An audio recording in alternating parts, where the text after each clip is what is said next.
Back on Get Up, our next stop is Philadelphia. Sixers swept out of the second round by the Knicks. In the 3 games that Joel Embiid played, they were outscored by 83 points. The 32-year-old Embiid has never led Philly past the second round, and it doesn't get easier from here. His contract extension kicks in next season. God bless America. He's set to make $188 million over the course of the deal. He's played in under 40 regular season games each of the last 3 years since the MVP season that he had. Big Perk, that is a lot of money. What does it mean for the Sixers going forward? It means that Go ahead and say it. They have business decisions to make from top to bottom. And Greeny, look, the only 3 people, in my opinion, that are untouchable in that entire organization is Tyrese Maxey, VJ Edgecombe, and Nick Nurse. That's it. Daryl Morey should be out of there. When you think about Joel Embiid, should be out of there. And I get it. It's going to be hard, Jay Will, to trade that contract. You might have to attach 2 first-round picks for somebody to take that and take on that salary. But you cannot continue to put your fan base and your organization through this time and time again. Do you know how stressed out they have to be, Tyrese Maxey? Do you know how hard it is for a coach like Nick Nurse to come in and day out, not knowing if he's going to have one of his best players? Yeah. How many times he got to adjust the lineup, the scheme, the system, because he's in and out. It messes up everything. At some point, you just have to be done. It's time for them to part ways. At the end of the day, this is Tyrese Maxey's team. Oh, but for sure. the payment makes it still seem as if it's Joel Embiid's team, and that conflation can no longer exist. I'm with you, KP. I think, whoever inherits this team, new management comes in, I think you have to take pieces, you have to eat it, and say, this is what we're willing to pay cents on the dollar to get him out, give him a new fresh start, and build around your star player, which is Tyrese Maxey. So you mean to tell me, guys, if let's say Daryl Morey is gone and you're a new executive and your first task is going to be, let me screw up my future because Daryl Morey screwed up his present. You're only taking the job, Benny, understanding that the past was screwed up. No. You let the contract ride out because I'm not attaching first-round draft picks and getting worse at the same time. What you can do is de-emphasize Joel Embiid's importance on the team. What you can do, because I covered that series, when Tyrese Maxey was out there by himself, he played like himself. When Joel Embiid was out there, he kept deferring to him. He kept passing it to him. At some point, you have to have the conversation with Maxey and say, we are going to go as you go, not as the big fella goes. That conversation has already been had. Do you realize? Has it been had with Embiid? No, but it needs to be. First of all, the only way it can be had with Embiid is you got to get Daryl Morey out the way, right? That's the first thing first. You got to clean house there. You keep Elton Brand and keep him in the organization because to be Brand had the organization going right the first where time. it needed to be. They didn't even need to bring in Daryl Morey. But guess who else they done brought in over there? Oh, Bob Myers. Forgetting Bob Myers left us to go over there and take a job, a role, a serious role. So again, you cannot continue to walk into that organization, into that locker room, into that arena next year with not the uncertainty of Embiid. And I'm going to say this. Embiid, did you see his post-game interview? Yes. He wants a fresh start. I don't even know if I'm going to be here. That was a sign saying it's time for him a new change. Well, you got to tell me who's going to take him. Who's going to take a 60 That's not my job. Okay. That is not my job. Okay. No, but it is a realistic question. Embiid's contract might legitimately be untradeable. It might just be the kind of thing where they just have to mutually agree that he's going to be there. I don't think he's going to agree to it. I could see a team like the Phoenix Suns taking a swing at it.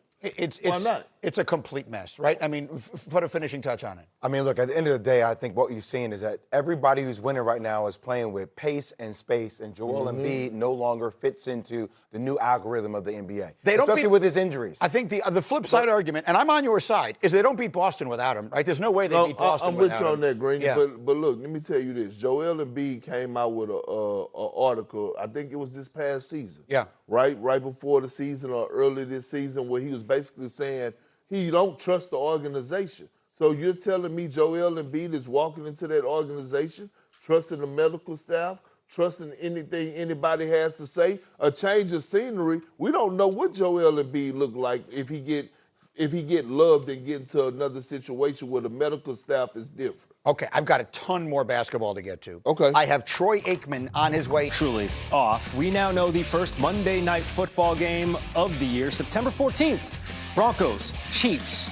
What we don't know yet is where this game will be played. I can tell you, either at Chiefs Stadium or in Denver. Will Mahomes be playing? The game will be played as the NFL is still trying to figure out the rest of the schedule. The full NFL schedule release this Thursday, so we'll certainly know soon enough.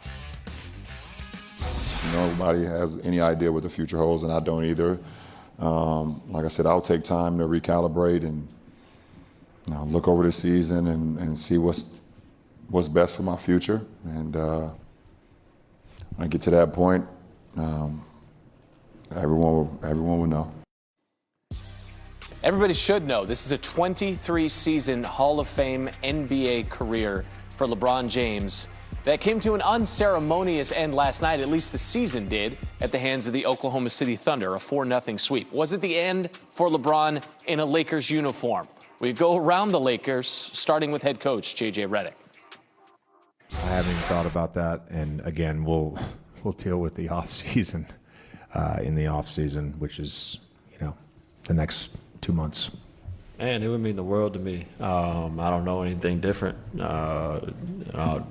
My rookie year, I had no idea what the hell was going on, and he basically took me under his wing and given me every opportunity that I could ever ask for, trusted me.